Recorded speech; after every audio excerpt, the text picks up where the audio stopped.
Hello viewers. आज से Hindi grammar का एक सीरीज़ मैं शुरू करने जा रहा हूँ, जिसमें मैं सारे टॉपिक्स कवर करूँगा, जैसे संज्ञा, सर्वनाम, विशेषण, क्रिया विशेषण आदि। तो आपको अगर हिंदी ग्रामर के सभी टॉपिक्स जानने हैं तो अभी चैनल को सब्सक्राइब कर लीजिए। तो आज हम शुरुआत करेंगे भाषा यानी कि लैंग्वेज से, कि जब हम अपने मन के भावों को लिखकर, पढ़कर, बोलकर या सुनकर प्रकट करते हैं या दूसरे के मन के भावों को सुनते हैं, तो उसी को कहा जाता है भाषा। अब देखिए, भाषा के दो भेद हैं, एक है मौखिक और दूसरा है लिखित। ये मौखिक और ये लिखित।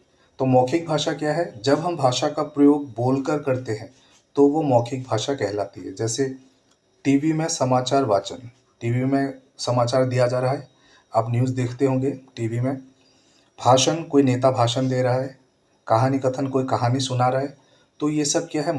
मौखिक भाषा है, यानी कि हम भाषा को मुंह से बोले, मौखिक बोले। लिखित भाषा, लिखकर अपने विचारों को प्रकट करना लिखित भाषा कहलाती है। जैसे समाचार पत्र। अब समाचार पत्र में, न्यूज़पेपर में हम पढ़ते हैं जो कि वहाँ लिखा होता है। पत्रिका यानी कि मैगजीन, पत्र यानी कि लेटर। तो इसमें बातें लिखी होती है जिसको हम पढ़ के समझते हैं। तो भाषा जो है दो तरीके से, उसका दो रूप हो गया, एक तो मौखिक, दूसरा लिखित। मौखिक में हम बोलते हैं और लिखित में हम लिखकर भाषा को प्रकट करते हैं। अब देखिए, यहाँ पर संसार में बहुत सारी भाषाएं बोली जाती है। हमारे देश में ही बहुत सारी भाषाएं हैं, जैसे हिंदी, बंगला, तमिल, उसके बाद पंजाबी, सिंधी आदि भाषाएं बोली जाती है। अनेक भाषाओं के होने पर भी भारत में सबसे अधिक बोली जाने वाली भाषा क्या है? हिंदी है। इसलिए हिंदी को अच्छे से समझना बहुत ज़रूरी है, क्योंकि इंग्लिश और हिंदी हमारे देश में सबसे ज़्यादा चलती है, सब जगह इस्तेमाल होती है। इसलिए इंग्लिश और हिंदी को अच्छे से समझना, पढ़ना, लिखना ये बहुत ज़रूरी है, क्योंकि ये हमेशा आपके काम आता है। अब देखिए, कुछ एग्जाम्पल यहाँ पर दे दिए गए हैं मौखिक भाषा के। जैसे टेलीविज़न हम लोग ले सकते हैं एक एग्जाम्पल, टेलीफोन ले सकते हैं, रेडियो ले सकते हैं। ये सब मौखिक भाषा के एग्जाम्पल है।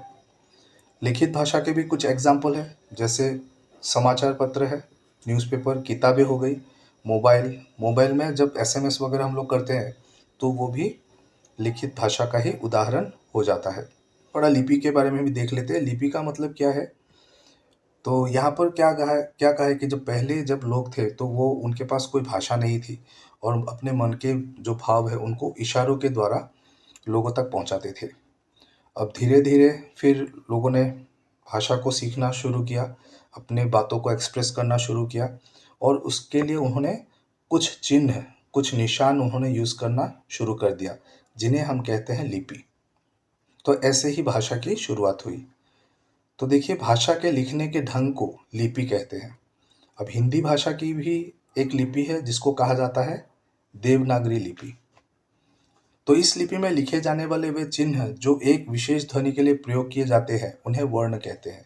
तो देवनागरी लिपि में जो वर्ण इस्तेमाल होते हैं, यानी कि अक्षर, वो तो आपको पता ही होंगे। स्वर और व्यंजन, अ आ इ ई ये सब स्वर है, और व्यंजन क ख ग ये सब व्यंजन है। तो अगर याद नहीं है तो थोड़ा देख लीजिए, ये बहुत ज़रूरी, इसको आपको भूलना नहीं है, हमेशा याद रखना है। तो इसी को, स्वर और व्यंजन की जो ये माला है, इसको हम लोग कहते हैं वर्णमाला। इसको कहा जाता है वर्णमाला। अब देखिए, जिस तरह हिंदी भाषा के वर्ण होते हैं उसी तरह दूसरी भाषाओं के भी वर्ण होते हैं, और हर भाषा की अपनी लिपि होती है। जैसे अंग्रेजी की लिपि क्या है? रोमन है। पंजाबी की गुरुमुखी, उर्दू भाषा की फारसी, तमिल भाषा की तमिल। तो ये सब अलग अलग लिपियां हैं। तो इस पार्ट में हमने क्या सीखा? लिखने के ढंग को लिपि कहते हैं, लिखने के ढंग को लिपि कहते हैं। हिंदी भाषा की लिपि क्या है? देवनागरी है। लिखने के लिए प्रयोग किए जाने वाले चिन्ह वर्ण कहलाते हैं, यानी कि अक्षर, अ आ क ख। वर्णों को क्रम में लिखना वर्णमाला कहलाता है। प्रत्येक भाषा की अपनी लिपि होती है। तो आज इस वीडियो में सिर्फ मैं इसी टॉपिक को कवर कर रहा हूँ। अगर आपको और कोई दूसरा टॉपिक चाहिए तो आप कमेंट बॉक्स में कमेंट कर सकते हैं। वीडियो अच्छा लगे तो लाइक कर दीजिए और सब्सक्राइब कर लीजिए। Thank you for watching. Please like and subscribe the channel.